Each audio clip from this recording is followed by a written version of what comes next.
প্রকৃতপক্ষে এটা মৃত্যু নয়, জেনে শুনে ঠান্ডা মাথায় তাকে হত্যা করা হয়েছে। কোনো একটা অপারেশনের ব্যবস্থা নেই, ওই জায়গায় কেন অপারেশন করে এইভাবে মৃত্যুগুলা ঘটায়? যে ডাক্তাররা টাকার জন্য এরপর নিচে নামতে পারে তাদের আসলে ডাক্তারি পেশা ছেড়ে দেওয়া উচিত। সারা শহরে ব্যাঙের ছাতার মতো ক্লিনিক গজিয়ে উঠেছে।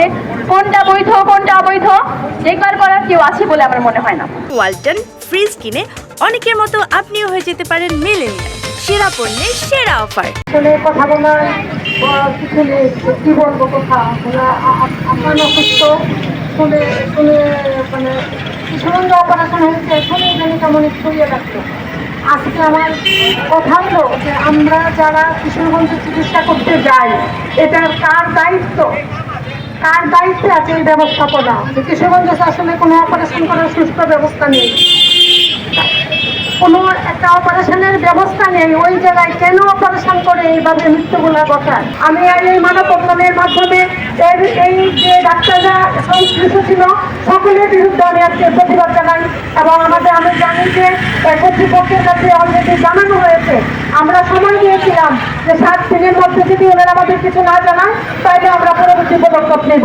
আমরা 7 কর্মদিবস পর্যন্ত অপেক্ষা করেছি, আমরা তাদের কোনো সাড়া পাই নাই। কাজে আজকে আমরা এই মানববন্ধন করেছি।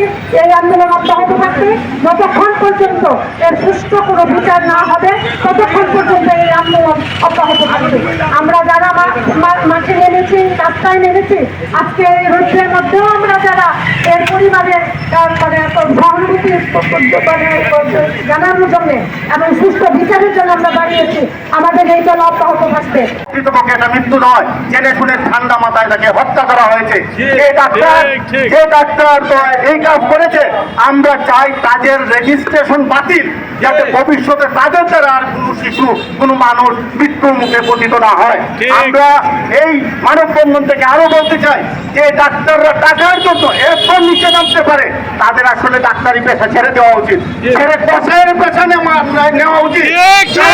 ডাক্তার হয়েছে আল্লাহর পরে তাদের স্থান। আমরা যারা অসুস্থ হই তাদের উঠলে আমরা সুস্থ হই। এই যে ডাক্তার নামের কলঙ্ক দূষণ করেছে আরো করে, তাদের আমরা উপযুক্ত বিচার চাই। আমরা চাই এই বিষয়টা সুষ্ঠু তদন্ত করে একটা সুস্থ বিচার করে তাদের রেজিস্ট্রেশন বাতিল হবে, তাদের চিকিৎসা বাতিল হবে। কষাই জবাই করে প্রকাশ্য দিবালোকে তোমার আছে ক্লিনিকাল চেম্বার। এই কথাই কি আজ আমাদের দেশে সর্বোচ্চ সত্যি হতে চলেছে? প্রিয় সংবাদকর্মী ও যারা দেখছেন, আপনারা শুধু বলতে চাই আমাদের আজ এই মুহূর্তে শিক্ষা প্রতিষ্ঠান, খেলার মাঠ কিংবা ঘরে থাকার কথা ছিল। অথচ কি আশ্চর্য, এই ঘর রোডে দাঁড়িয়ে তথাকথিত ডাক্তারদের ভুলের মাসুল হিসেবে জীবন দেওয়ার পাশাপাশি আজকে আমাদের অধিকারের কথা আমাদেরকেই বলতে হচ্ছে। এটি কোনোভাবেই কাম্য নয়। ঘটে যাওয়া ঘটনা ইতিমধ্যে নিশ্চয়ই আপনারা অনেকেই জেনেছেন, আমি আর তার পুনরাবৃত্তি করতে চাই না। আমাদের কণ্ঠ ভারী হয়ে আসে, আমাদের দম বন্ধ হয়ে আসে।